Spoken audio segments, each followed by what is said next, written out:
Hello students. Today we are going to start with new important topic, that is wave optics. This chapter is very important from point of board exam. विद्यार्थी मित्रांनो, आपण 7th नंबरचा chapter wave optics हा या ठिकाणी start करणार आहोत. हा बोर्डाच्या दृष्टिकोनातून अत्यंत महत्त्वाचा असा चॅप्टर आहे. ऑप्टिक्स या शब्दाचा अर्थ आपण या ठिकाणी सुरुवातीला समजून घेणार आहोत. Optics is the word related to light, and you know that light, it is the form of energy. It is the electromagnetic wave. Electromagnetic wave travel करण्याकरता मीडियमची गरज असते आणि त्यामुळे light, it requires the material medium to travel. म्हणजे त्याला मीडियमची गरज असते एका ठिकाणून दुसऱ्या ठिकाणी जाण्याकरता. लाईट हा एक एनर्जीचा फॉर्म आहे. हे सर्व बेसिक आहे.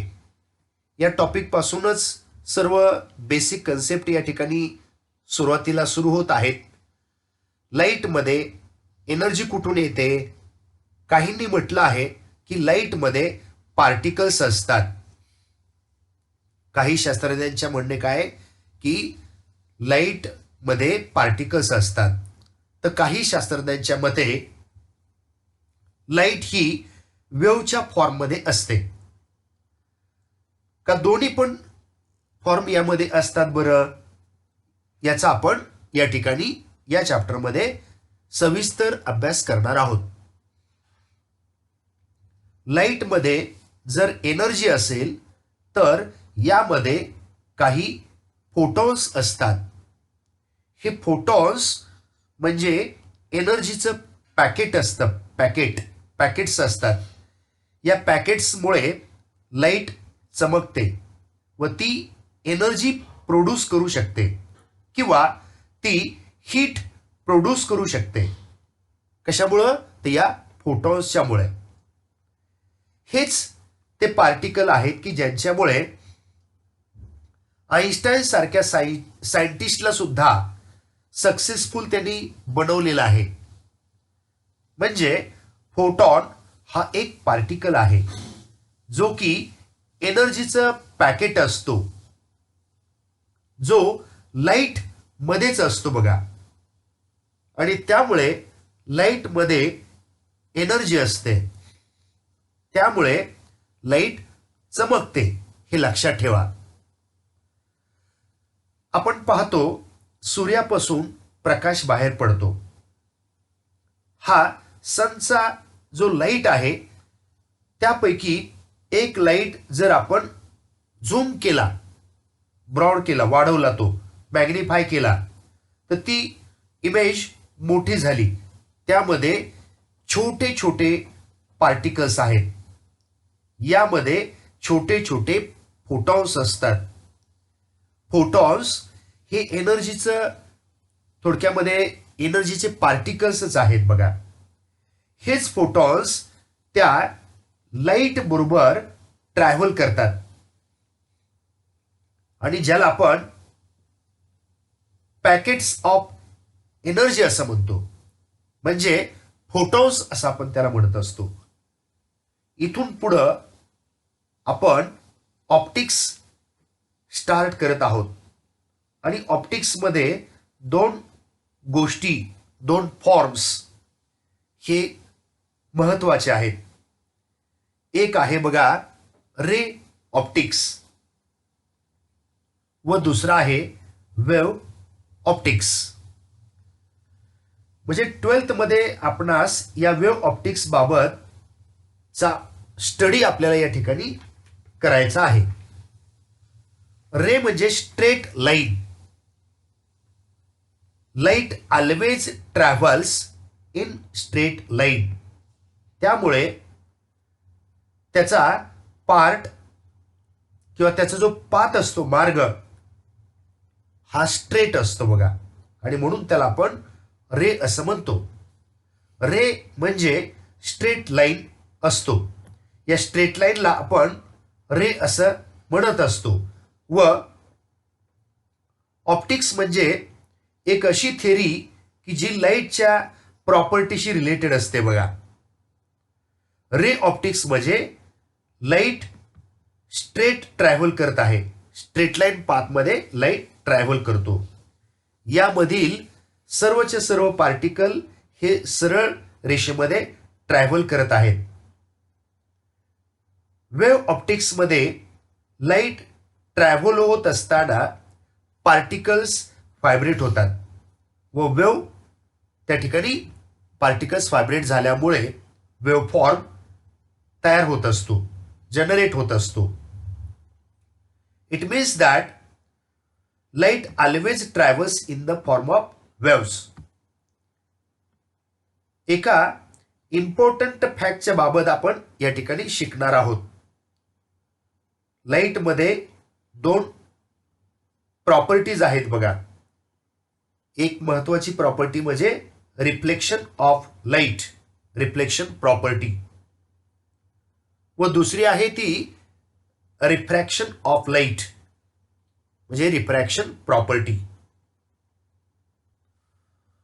आपल्याला माहिती आहे ऑप्टिक्सला दोन पार्टमध्ये आपण या ठिकाणी डिवाइड केलेला आहे. म्हणजे ऑप्टिक्स दोन पार्टमध्ये डिवाइड केला. नंबर 1 रे ऑप्टिक्स, हे आपण पूर्वी स्टडी केलेलं आहे बघा. आणि नंबर 2 वेव्ह ऑप्टिक्स, की जे आज आपण या ठिकाणी स्टडी करणार आहोत. ऑप्टिक्सच्या दोन डिव्हिजन्स का केल्या, तर जे लाईटचं नेचर आहे ना, ते सुरुवातीला स्टडी करताना reflection of light, rectilinear propagation of light, म्हणजे रिफ्रॅक्शन ऑफ लाईट हा स्टडी करत असताना न्यूटन नावाच्या सायंटिस्टने लाईटचं नेचर करता एक कार्पसल थेरी त्यानं मांडलेली होती बघा. त्याच्या म्हणण्यानुसार लाईट एक कण प्रकृती आहे, थोडक्यात कण प्रकृती म्हणजे कार्पसल्स असं त्यानं मानलेलं होतं. लाईट ही कार्पसल्सनं मिळून बनलेली आहे असं त्यानं मानलेलं आहे. या कार्पसल्स थेरीवरती संपूर्ण रे ऑप्टिक्स डिपेंड आहे बघा. कार्पसल थेरी म्हणजे कण प्रवृत्तीची थेरी आहे. हे कण जेव्हा एका पाठोपाठ एक चालतात तेव्हा पूर्ण रे ऑफ लाईट त्या ठिकाणी बनतो व खूप असे रे ऑफ लाईट एकसाथ जर चालले तर त्याच्यापासून बीम ऑफ लाईट तयार होतो. काय तयार होतो? Beam of light. आणि ही जी संपूर्ण थेरी जी आहे ना, ती म्हणजे it was base on Newton's corpuscles theory, यावर रे ऑप्टिक्स बनलेलं आहे. परंतु काही गोष्टी हॅपनिंग्स समोर आले की इंटरफेरन्स, डिफ्रॅक्शन या ज्या प्रॉपर फिनॉमिनॉन्स आहेत, interference, diffraction, polarisation of light, तेव्हा हे जे geometric optics, it means ray optics जे आहे ना, या थेरी व सर्व जी ॲझम्पशन्सला घेऊन वरील सर्व जे फिनॉमिनॉन्स आता जे सांगितले, इंटरफेरन्स असेल, डिफ्रॅक्शन असेल, पोलरायझेशन असेल, हे त्याला समजून देता आलेलं नाही.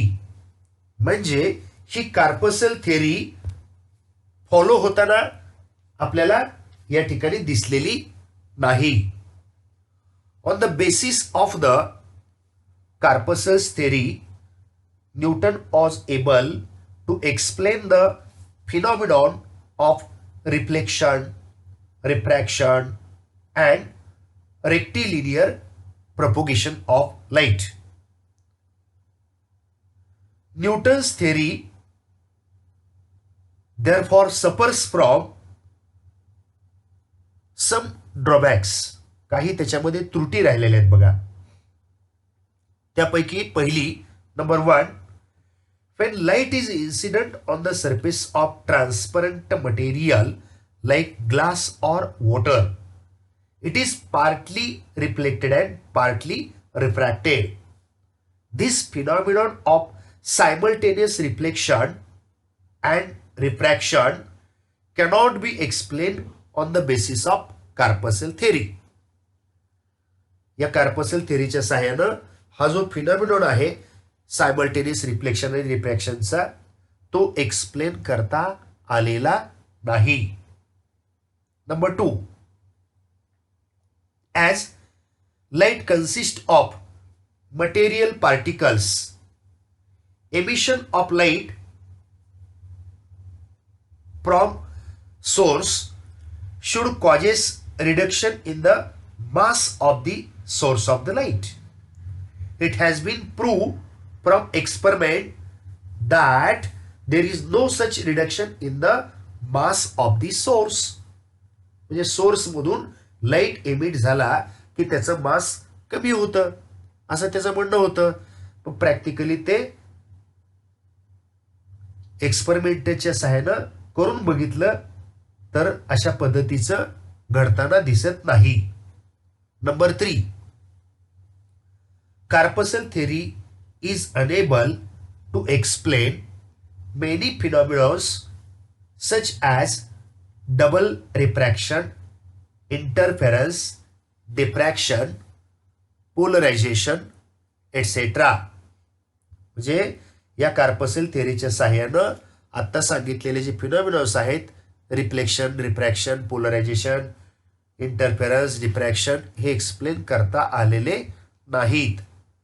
Number 4, the explanation of refraction of light on the basis of corpuscular theory leads to the conclusion that the velocity of light in denser medium is greater than velocity of light in the rarer medium.